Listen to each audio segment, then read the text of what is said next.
আসসালামু আলাইকুম। আমরা একটা সময় জানতাম যে হাড় ক্ষয় শব্দটা শুনলে আঁতকে উঠতাম।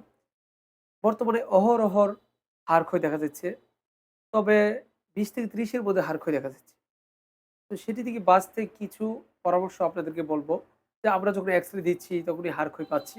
২০-২৫ বছরের ছেলেমেয়েদেরকে হাড় ক্ষয় পাচ্ছি। সেটি কিন্তু আসলে অনেক দুঃখজনক। তবে হাড় ক্ষয় বললেই বা হাড় ক্ষয় শব্দটা শুনলে আঁতকে ওঠার কিছুই নাই। কারণ হলো হাড় ক্ষয় একটা স্বাভাবিক। এটি চিকিৎসা করলে ইনশাআল্লাহ অনেকটাই নিয়ন্ত্রণ চলে আসে। তবে আপনি এটি গুরুত্ব সহকারে চিকিৎসাটা করতে হবে। আর হাড় ক্ষয় যে ২০-৩০ এর মধ্যে ২০ এবং ৩০ বছরের মধ্যে যে যারা আমরা ভুক্তভোগী ভুগছি এবং হওয়ার সম্ভাবনা রয়েছে, আমরা কি করব নিয়মিত এক্সারসাইজ এবং রুদ্রে যাওয়ার অভ্যাসটা করতে হবে। নিয়মিত ঘুম, খাবার আ সেগুলোর দিকে একটু খেয়াল করতে হবে। তা না হলে আমাদের হাড় ক্ষয়টা দেখা দিবে, হাড়ের ঘনত্ব কমে যাবে।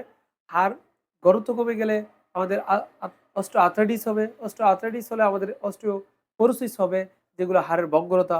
দেখেন অনেকে দেখা যাচ্ছে যে অল্পতেই কোনো কিছু আঘাত পেলেই হাড় ভেঙে যায়। সেটি কিন্তু হাড় ক্ষয়ের একটা লক্ষণ হতে পারে।